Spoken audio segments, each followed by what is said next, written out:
Hey yo! Today, the warm-up, 3 movements, nothing too crazy. We're gonna lay on our back, we're gonna do hollow flutter kicks to start.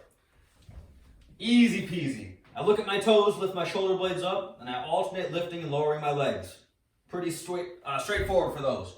The second movement we're gonna do is a wall sit, which I can't really demonstrate, so I'm a complete failure to you, my apologies. We're gonna get into a squat hold.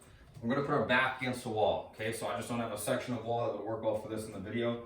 Picture being in like a 90-degree squat hold where your knees and hips are at 90 degrees and your back is now flat against a wall, okay? So 90 degrees at the knees, 90 degrees at the hips. That's what we're looking for when we do that wall sit. You're just kind of hanging out, okay? Your quads will thank you for it, or maybe they'll hate you for it. I don't know, it's too early to tell. Last, we're gonna run in place, okay? The higher you lift your knees, the more challenging this is gonna be. We're just trying to get the blood flowing, so take advantage. By the time we get done with our warm-ups, we wanna be sweating a little bit. Try to embrace that, don't shy away from it. The workout today, we're gonna do an EMOM, okay? So every minute on the minute, for 10 minutes, you're gonna do 15 squats, all right? You're gonna wanna get through these kind of quickly, but also, prioritize quality. As always, make them good. Feet at shoulder width, belly on tension. Hips go back, knees go out. I like to use my arms for kind of a counterbalance as I do air squats. So as I sink back, I put my arms out in front of me, and then as I stand back up, fully extend my hips and let my arms hang down at my sides, okay? 15 squats at the top of every minute for 10 minutes. On the even minutes, you guys are gonna do push press with a pair of dumbbells. Okay, so I'm gonna put these dumbbells up on my shoulders. I'm gonna use my legs to drive them off my body and lock them out fully before I come back down. Dip, drive, press, and come back down. That's the even minutes. On the odd minutes, I'm gonna do sumo deadlift high pulls after I get done with the squats. Okay, so sumo implies a wide stance. My toes point out, my knees are bent, and I'm thinking about pushing my knees apart every single time, okay? On every rep, my knees are driving out. I'm gonna start by just picking the dumbbells up, and then I'm gonna open my hips quickly and bring them up to underneath my chin. So the top of the rep should look like this. My elbows are above my hands. I'm not pulling the weight up in front of my face like this. My shoulders are packed back and down into a strong position, and my hips have done the majority of the work. So I brace my back at the top, okay? Just like we're always talking about. Shoulders back and belly tight covers a lot of ground. So make sure those things are in place. Knees are bent, my knees are pushing which way? They're pushing out. I lower down to grab the dumbbells. I open my hips quickly, lift until they're underneath my chin, and then come back down. Touch, lift all the way up, and then come back down. That, my friends, is the sumo deadlift high pull. Super good times. It's good exercise for the back of your legs, for the inside of your legs. Just a nice way to switch up the deadlift too. That's for the equipment version. Body weight. Similarly, we are gonna do 10-minute EMOM with 15 squats at the start of every minute.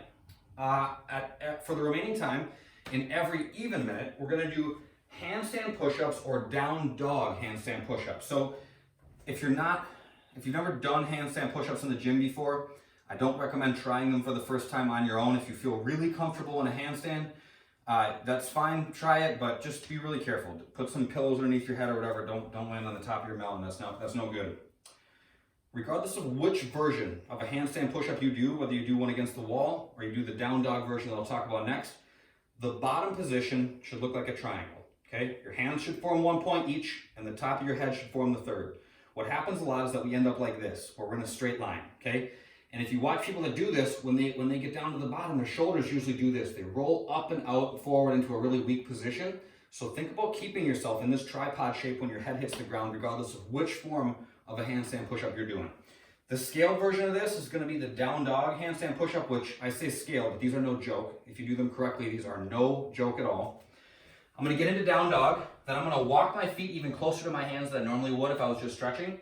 I'm going to picture a target out in front of my hands, and that's going to be where my head's going to hit. Okay, so my hands are at about shoulder width.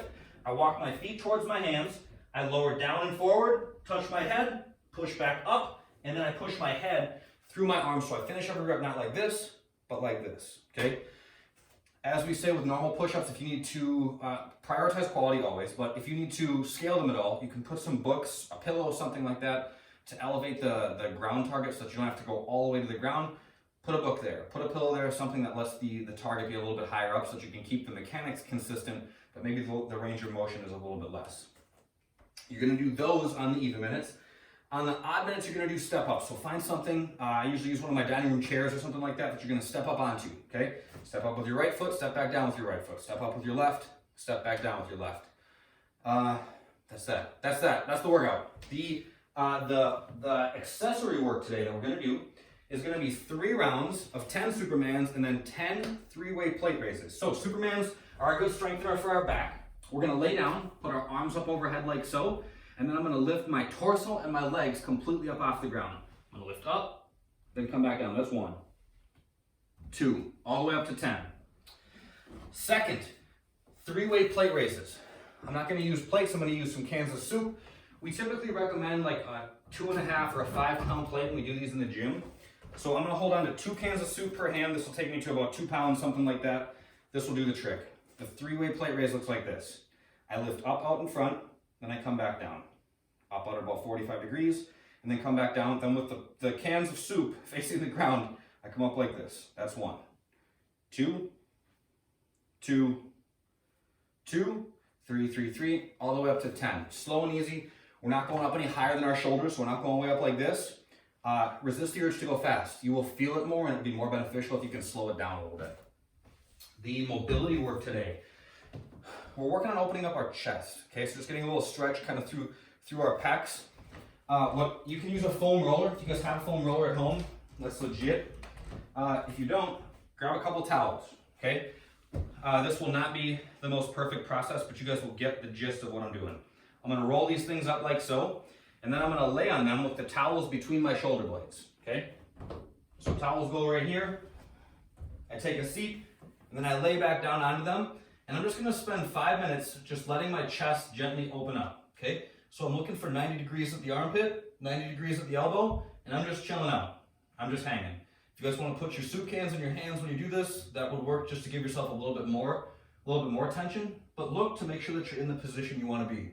We're looking for 90 degrees at the elbow, 90 degrees at the armpit when we do this. It's a super good one to do before you go to bed, so take it on, do it. That's all I got. If you guys have questions, hit me up. See ya.